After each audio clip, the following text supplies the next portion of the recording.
The transport shuttle docked with a soft thud against the outer ring of the Zalari War College, the largest orbital military training facility in the quadrant. As the airlock hissed open, Marcus Hale stepped through with a rigid posture, duffel slung over one shoulder, and his expression unreadable. The corridor ahead was cold, metallic, and bathed in sterile blue light. Dozens of alien cadets, some with crystalline limbs, others with scaled skin or flickering eye clusters, turned to look at the new arrival. Conversations paused, jaws tensed. No words were spoken, but the silence crackled with judgment. He was the only human in this cycle, and everyone knew it. Marcus moved with quiet confidence, his boots echoing across the reinforced flooring. The college's intake procedure was designed to overwhelm: non-stop biometric scans, neural temperament profiling, pressure chamber adaptation, and a humiliating full strip-down for dermal sensitivity testing. Each alien cadet seemed to get through with grace, sharing remarks in their native tongues, which the universal translator processed just late enough to leave him always a step behind. When it was his turn, one of the instructors, a tall, orange-skinned being with branching head tendrils, tilted his head and let out a dry laugh. Human, soft-spined. Why bother processing this one? Marcus ignored the comment. He had heard worse back home, even from within Earth's own fractured military command, which still saw intergalactic cooperation as a political tool more than a true alliance. He had come here for one reason: to prove a point that required no speeches, no diplomacy, just action. So he endured the snickers, the extra delay during his station assignment, and the intentionally misplaced luggage that forced him to wear a standard-issue undersuit for his first day on base. The squadron he was assigned to, Squad Epsilon 9, already held a reputation. It was where the college placed the difficult cadets, those who didn't fit in with their own species' command hierarchies or had shown behavioral irregularities during prior evaluations. In theory, it was to encourage diversity and tactical collaboration. In reality, it was a dumping ground. His teammates weren't just from different species, they were from the bottom of their respective selection pools. The room he entered was already alive with murmurs and glances. The squad was mid-briefing when he arrived. A thick-skinned, tusked alien named Drovar grunted at his presence. A slender, amphibian-looking female, whose species relied on color-shifting skin for emotional expression, instantly turned a sickly shade of green. A tall insectoid with folding limbs and clicking mouthparts simply hissed and turned away. Lieutenant Vrex, the unit's instructor, stood at the front. He wore a uniform adorned with campaign stripes from the Zarth Offensive and the Siege of Palax Prime. His body was armored in natural carapace, and his voice held the timbre of a veteran who hated every cadet equally, except when a human showed up. Then the hate had a flavor. "Ah," Vrex said with a crooked grin, "the Death Worlder has arrived. Welcome to Epsilon 9. We were just discussing the upcoming interspecies war simulation. You're just in time to be set up for failure." A few of the cadets chuckled, but most kept their eyes on Marcus, measuring him. He said nothing. He dropped his duffel, stood at attention, and waited. Vrex paced. "This year's scenario is a full planetary incursion. You'll be given a base in an unknown biome, surrounded by enemy forces. Your objective: survive, extract, and neutralize the command structure of the opposing faction. Sounds easy, yes?" He paused. "It won't be. Intelligence leaks, comms malfunctions, limited ammunition. We've engineered it to expose the weaknesses of poor leadership and poor planning. Your squad will be among the first to attempt it." He turned and looked directly at Marcus. "This will be an excellent test of whether humans are anything more than chaos-given limbs." Marcus held his gaze but said nothing. The briefing ended with dismissive orders. Squad Epsilon 9 was instructed to report to the hangar deck for gear allocation and tactical prep. As the others filed out, muttering or clicking in their own ways, Marcus remained still for a moment longer. When he finally turned to leave, Lieutenant Vrex spoke again. "I hope you've said goodbye to your homeworld, human. This simulation has a 93% failure rate, and we've adjusted it for your squad." Marcus didn't respond. He simply nodded once and stepped into the corridor. Later that evening, he stood alone at the edge of the observation ring, staring out into the stars. He had memorized the mission briefing, cross-referenced historical simulations from public records, and silently analyzed his squad's behavioral tics during the meeting. He already knew what this was, a rigged game meant to humiliate. But games, rigged or not, still had rules, and if one understood those rules deeply enough, there was always a way to turn them inside out. Behind him, footsteps echoed. Drovar approached with two other cadets trailing behind. The tusked alien crossed his arms. "You think you'll command us?" he asked in a voice like grinding gravel. "No," Marcus said quietly. "I think we'll all die unless someone stops playing by the college's script." Drovar stared for a moment, then let out a short bark of laughter. "Good. I hate scripts." As the others dispersed, Marcus returned to his bunk, opened the outdated datapad given to him, and began designing his first move. Not a formation, not an attack vector, but the illusion of vulnerability, a way to invite the enemy's overconfidence. Because the college wanted to expose the failure of humans, he planned to expose something else entirely, and he was just getting started. Marcus stood at the edge of the rocky bluff, the wind howling around him like a living force. The terrain of the simulation planet was brutal. Shards of black volcanic stone jutted out at sharp angles, making traversal treacherous. Overhead, the artificial sky shifted colors too quickly to be natural, its hue bouncing between acid green and dull violet. Visibility was poor, the air tasted faintly of copper, and the gravity was just heavy enough to slow movement without making it obvious. Every detail had been selected with purpose. He could feel the weight of that intention pressing against his skin. The simulation had begun only 20 minutes earlier, but the warning signs were already piling up. The comms pack issued to him was riddled with microstatic that scrambled half of every outgoing message. When he tried to recalibrate it, the system rejected his access code. Their ammunition crates contained half the promised rounds, and one of the pulse rifles emitted a high-pitched whine with every third shot, an intentional flaw that gave away position. The rations were laced with a mild laxative, subtle enough that no one would suspect sabotage until symptoms began. Marcus recognized the compound immediately. He had seen it used in psychological endurance tests on Earth, meant to create discomfort and panic under pressure. This wasn't just a test, it was an ambush before the enemy even arrived. From below, he heard footsteps. Drovar was climbing the jagged incline toward him, his massive frame hunched slightly under the strain of the terrain. His breathing was heavy, but controlled.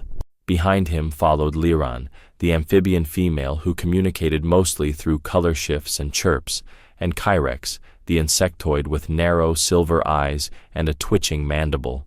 They had become his de facto forward unit, more out of necessity than trust.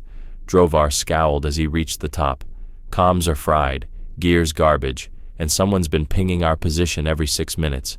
We're lit up like a signal flare." Marcus didn't react right away. He kept his eyes on the opposite ridge, where he had noticed a flicker of movement 10 minutes ago. The enemy was closer than the simulation timing allowed.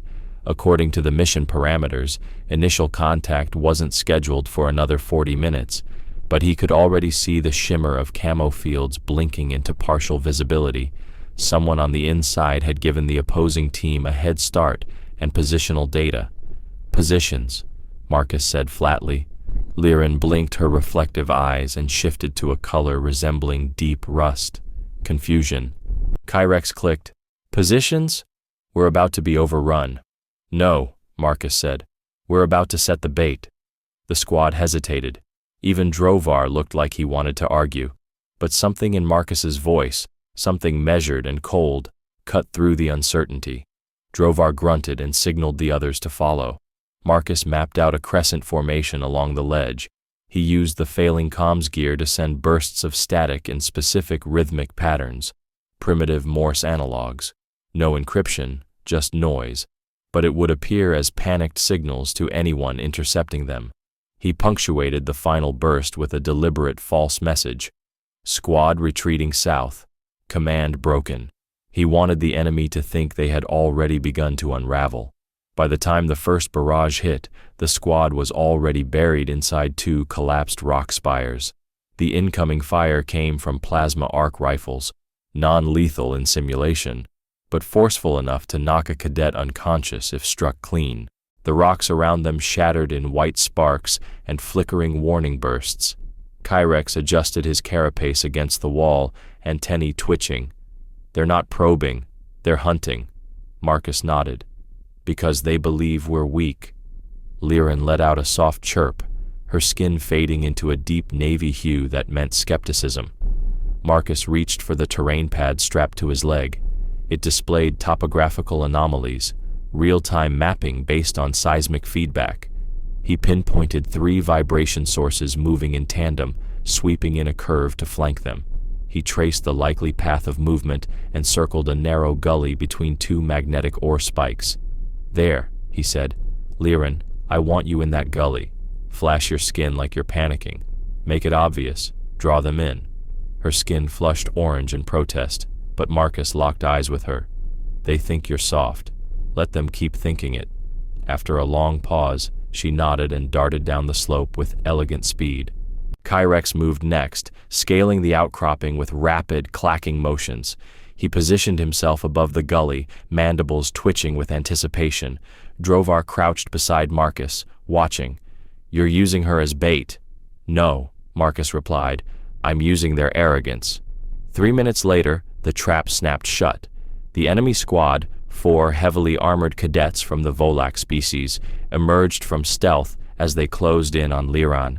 As they aimed, Marcus activated a localized EMP spike he had hidden inside his damaged comms pack. The blast didn't disable the rifles, but it did fry their optical targeting systems. Kyrex dropped from above, striking with simulated venom blades, harmless, but coded to mark hits. 2 opponents fell before the others even understood what happened. Liren rolled under a stunner blast and sprinted out of the kill zone. Drovar smashed into the 3rd enemy like a battering ram, pinning him beneath shattered rock. The 4th turned and fled, but Marcus was already waiting at the ridge. He triggered a sonic mine, calibrated to cause disorientation. The enemy cadet dropped to the ground, clutching his helmet. Marcus approached, tagged him with a simulation stunner, and stripped the cadet's data chip from his wrist. He examined it briefly before tossing it aside. 4 hostiles down. 0 losses. The simulation would record the maneuver as a defensive success, but Marcus had orchestrated it for something more important: psychological momentum. He needed his squad to believe in his vision before the real chaos started. Back at the makeshift command post, Drovar tossed his dented helmet onto the rock and stared at Marcus.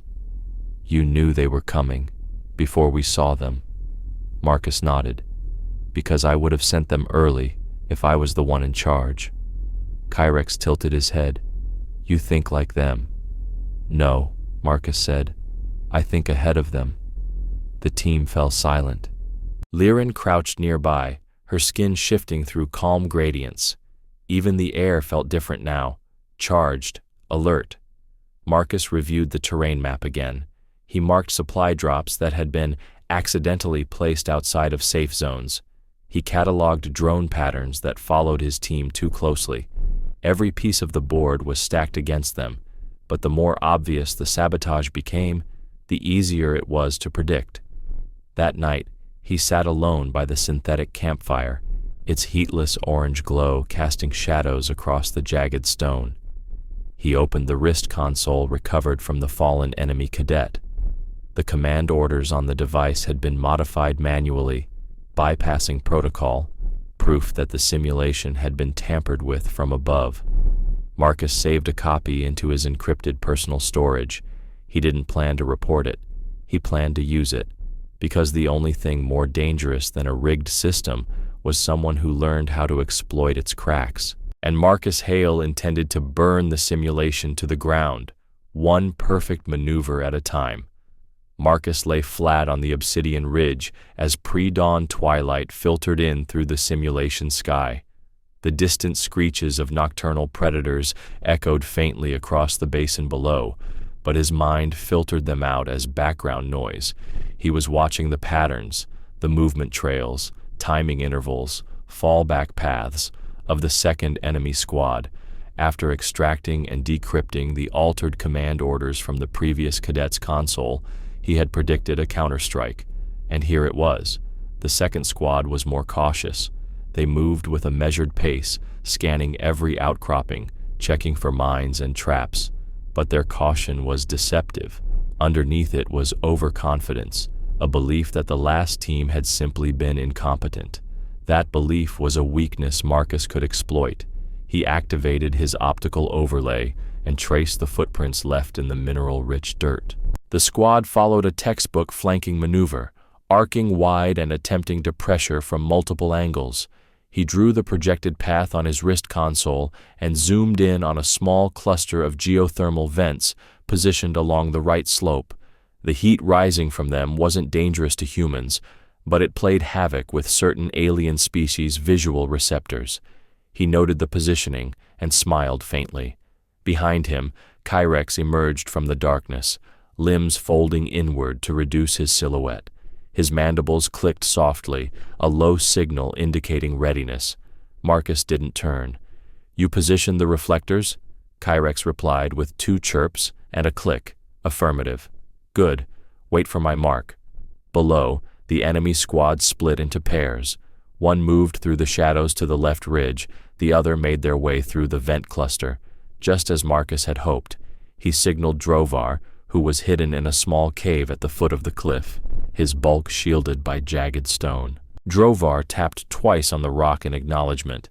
Marcus pulled a slim, handmade device from his belt, a signal disruptor he had built using salvaged parts from a broken ammo pack and the backup interface of his ration heater. He toggled the frequency until the simulation showed a flickering interference field around the vents. To the enemy team, it would appear as a natural environmental anomaly, but for him, it was a signal. Walk in, and vision fails. The 2 cadets who entered the geothermal zone immediately faltered. Their rifles dropped slightly, their heads moving erratically. One stumbled. The other tried to recalibrate his visor, unaware that Marcus had embedded a frequency spike in the reflective plates Kyrex had planted earlier. The moment the calibration finished, the visor overloaded and shut down. Blinded, disoriented, and confused, the cadet was an easy target. Marcus rolled a concussive flare into the mist. It detonated silently, but sent both cadets collapsing to the ground, marked as disabled by the simulation's embedded rule set. Before the flare's light even faded, Marcus was already pivoting. The second pair had reached the ridge and were preparing a suppressive volley.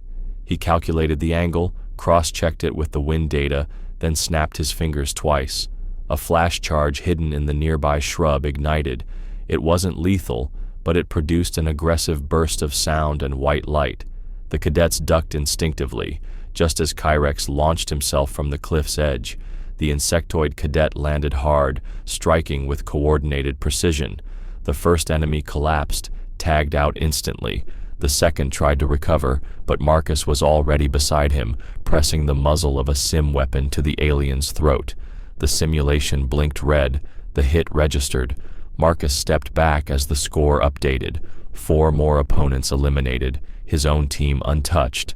He gathered his team under the jagged rock arch 20 meters west. Drovar arrived first, sweat gleaming off his thick brow. "We've disabled 8 out of 12 from the enemy's primary rotation. If command notices, they'll reset the board." Marcus nodded. "Then we'll make sure they don't notice." Liren arrived next, her skin flushed in cool blues and silvers, focus and calm. She carried a scavenged power cell from one of the neutralized enemies and handed it to Marcus without a word. He accepted it, pocketed it in his vest, and returned to the makeshift map etched into the dirt. He pointed to a valley choke point where narrow canyons converged into a blind Y-shaped junction. That's where the last squad will come through. They'll assume it's safe because it's a natural funnel, which is why we won't be there. Drovar blinked. Then where? Marcus tapped a location upstream, an unstable ridge marked on the terrain scan with tremor warnings. The edge of the rockslide zone. We seed the path with echo sensors and fallback triggers.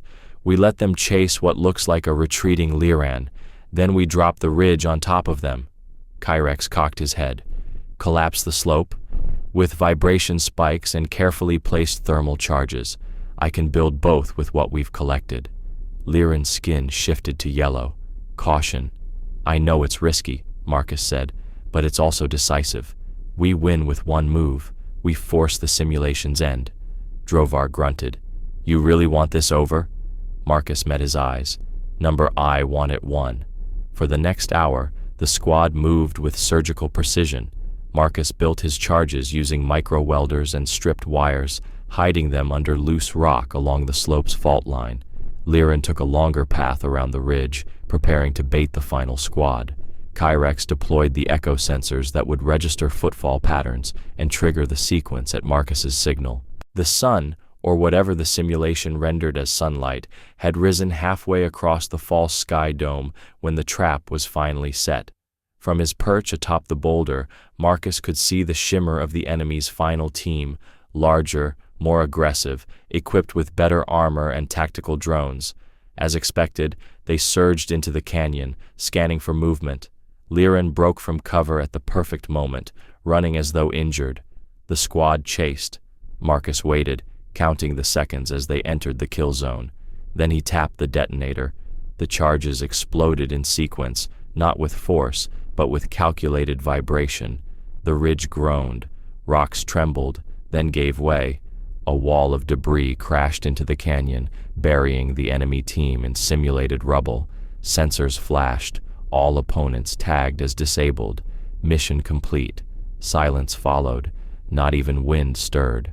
The squad stood still, waiting for the sim end confirmation. A moment later, the terrain shimmered and faded. The false world collapsed into a grid of white light. A voice spoke through the training dome's comms. Squad Epsilon 9. Victory registered. No casualties. All objectives achieved. Simulation terminated. Marcus exhaled. Back in the debriefing chamber, the instructors sat behind blackened glass, silent. The footage was already being reviewed.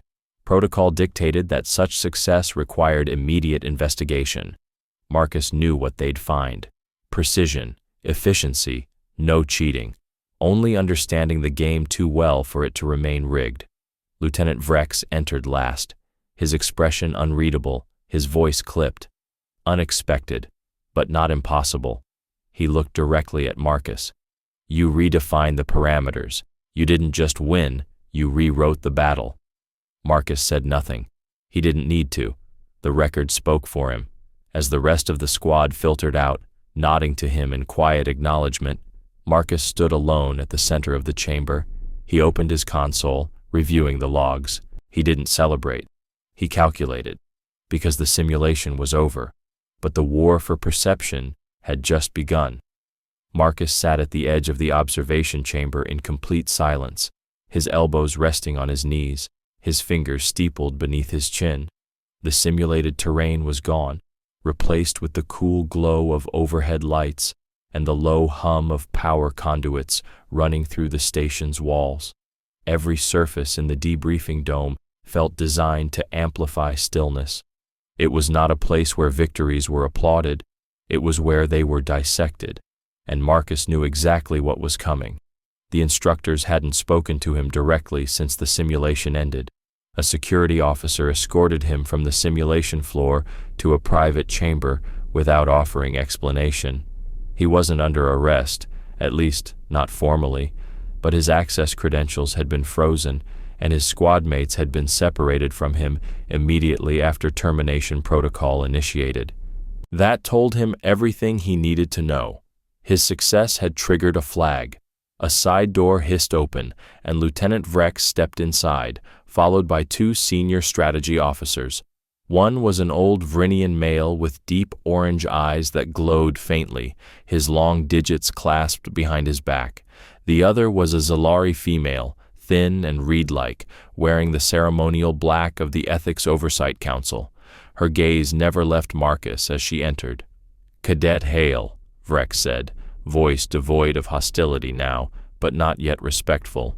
"You will explain the execution of your final maneuver." Marcus met his gaze without blinking. "Do you mean the trap at Canyon 4B or the reprogrammed interference field at the geothermal cluster?" The Vrinian raised an eyebrow. "Both." Marcus stood slowly. "I did not violate simulation protocol. All equipment used was either standard issue or scavenged during the operation. All modifications were made using in-field approved adaptive engineering techniques." The Zalari female finally spoke. Her voice was light, almost musical, but there was no warmth behind it. "You performed above the projected capability threshold for a human cadet by a factor of 4.7. That discrepancy demands internal review.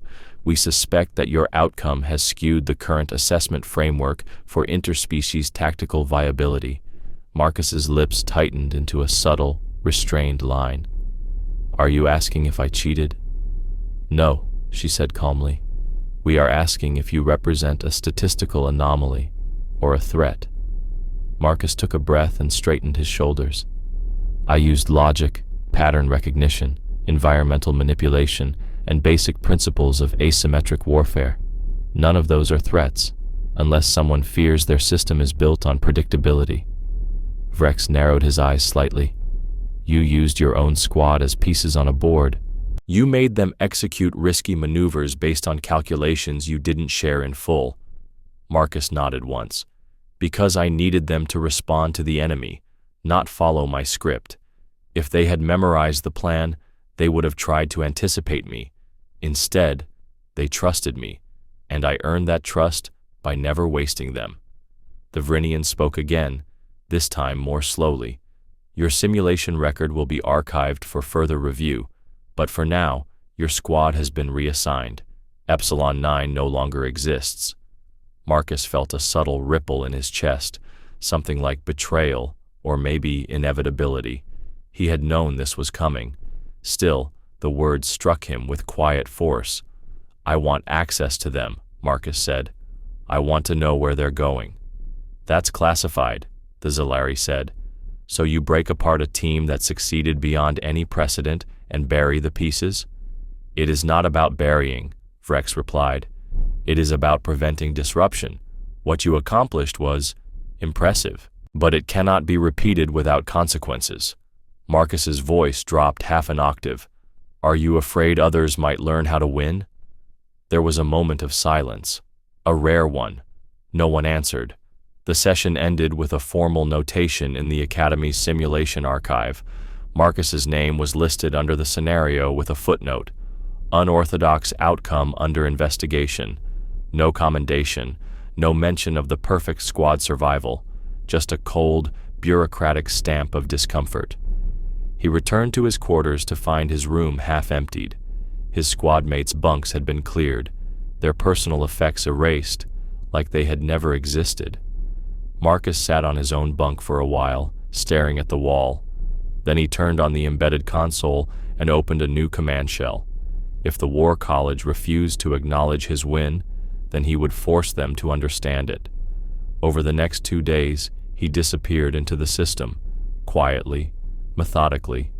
He rewrote his own training logs, embedding untraceable backdoor access into the War College's simulation records. He pulled archived simulation failures from prior years and studied every tactic used against humans. He mapped out the bias in scenario triggers, in weapon reliability, in environmental conditions. The deeper he dug, the more obvious it became. Humans weren't supposed to succeed here. The college's entire structure relied on the illusion of fairness while building silent obstacles into every layer of the program. On the third night, he accessed the restricted comms channel used by internal operations. He pinged one encrypted node, a secure link embedded into Kyrex's training tracker. It was a risk, but a calculated one. The reply came 30 seconds later. Signal received, coordinates embedded, East Subdock, midnight. Marcus arrived early. The subdock was a massive cargo bay used to offload low-priority freight, never monitored closely. When the airlock hissed open, Kyrex stepped through, mandibles twitching in rhythmic acknowledgement. Behind him came Liran, her skin cycling through shades of pale green and violet. Drovar was last, his hulking form barely fitting through the access door. Marcus looked at them. None of them spoke. He opened a small case he had carried tucked under his jacket.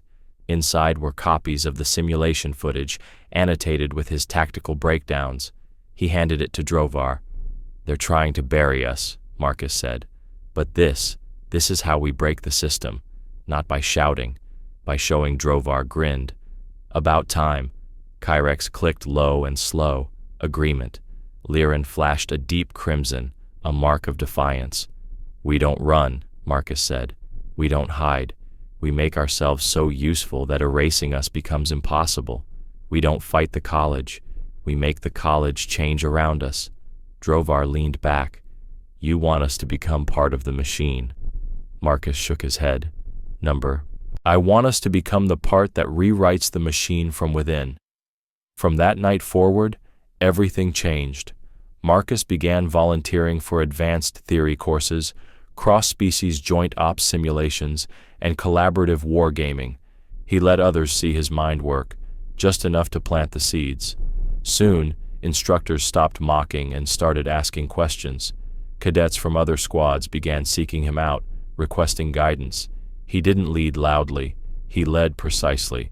Within 2 weeks, the phrase "Hail Maneuver" started circulating quietly across the officer candidate circles.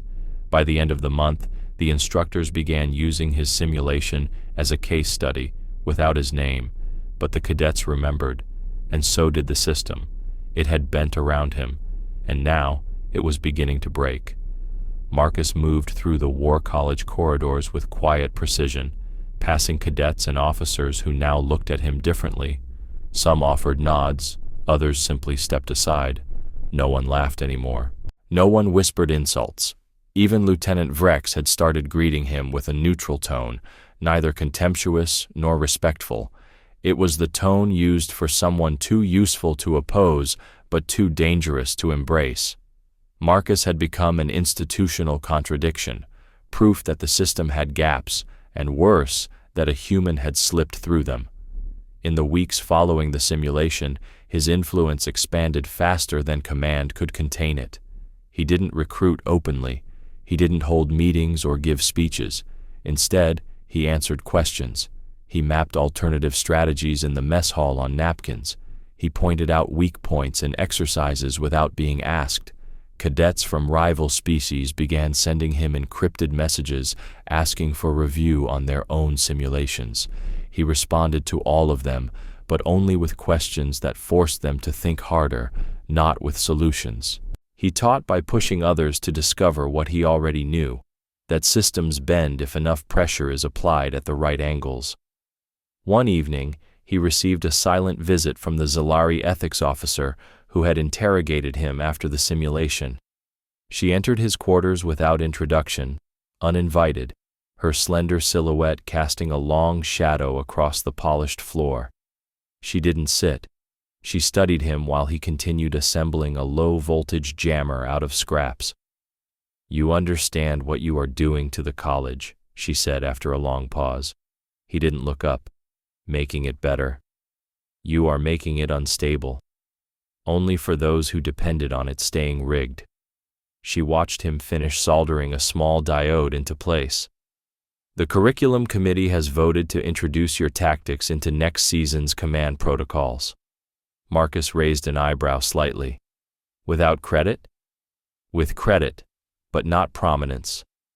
"I don't need prominence," he said quietly. "I need access." She tilted her head. "Access to what?" "To the next level, beyond this training loop. I want live field testing. I want to see how far it goes." The Zalari woman narrowed her gaze. You want war? No, he said, finally looking up. I want reality. I want to see if everything I've built holds when bullets aren't holograms and when leadership isn't graded. She didn't answer. She simply nodded once and left. 3 days later, Marcus received a classified communiqué, deployment authorization. He had been assigned as strategic liaison to a forward diplomatic detachment traveling to the contested border along the Iridian Drift. The assignment was dangerous, unglamorous, and politically volatile. It was exactly what he needed. His departure was quiet. He packed his gear without fanfare. As he made his way through the hangar, he noticed a familiar shape. Drovar, standing beside a cargo crate, arms crossed. Kyrex sat nearby, polishing the edge of a portable sensor array with exacting care. Liran stood near the ramp of the transport vessel, her skin glowing with iridescent green-blue ripples of alertness. You thought we wouldn't come, Drovar grunted. I thought it was too risky for you to follow, Marcus replied. You thought wrong, Kyrex chirped. Liran stepped closer and nodded. Marcus didn't say thank you. He simply gestured toward the ship. They followed him without hesitation. The vessel was a long-range diplomatic cruiser, heavily shielded, lightly armed, but equipped with a strategic command module that Marcus immediately converted into his personal war room. The mission was simple on paper: accompany a Zalari ambassador to an outpost planet caught in the gravitational tug between two minor empires and prevent escalation into open conflict.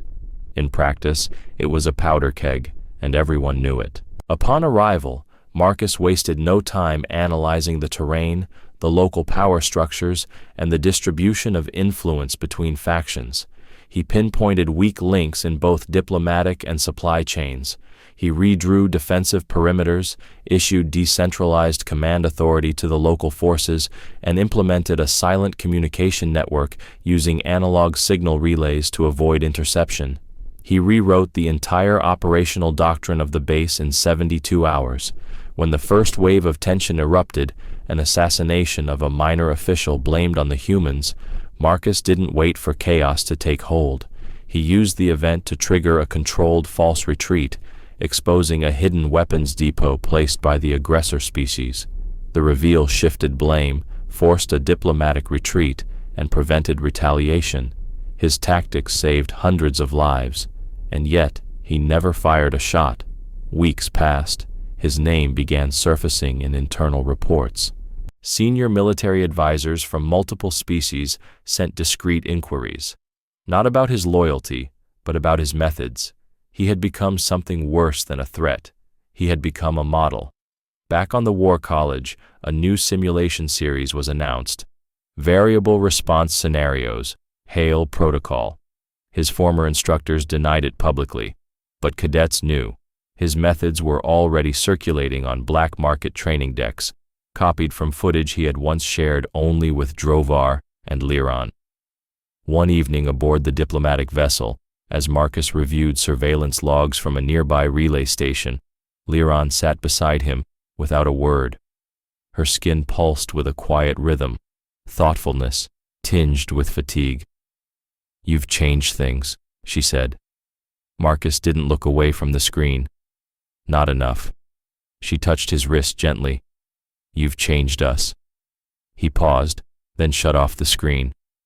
Outside the viewport, the nebulae of the Iridian Drift swirled in slow spirals, ancient and uncaring. He stood, walked to the glass, and stared into the stars. We were never supposed to win, he said. We weren't meant to belong. But now, every protocol they write, every rule they change, has to account for us. Behind him, Drovar let out a quiet chuckle. Feels like victory. Marcus shook his head. Not yet. Victory isn't when the system adapts to you. It's when it stops trying to erase you. He closed his eyes for a moment and let the silence stretch. In that silence was understanding. Not triumph, not pride, but resolve. He knew the system would continue resisting him in new forms. He knew power would shift, then recoil. He knew that with every win, another obstacle would rise. But he also knew something the system could no longer deny. He had taken control, not by breaking it, but by proving it wrong, over and over, until it had no choice but to bend. And now, as the stars stretched before him and the quiet hum of the ship pulsed through the deck, he was already calculating the next move, because Marcus Hale wasn't done rewriting the rules. He was just beginning to write the future,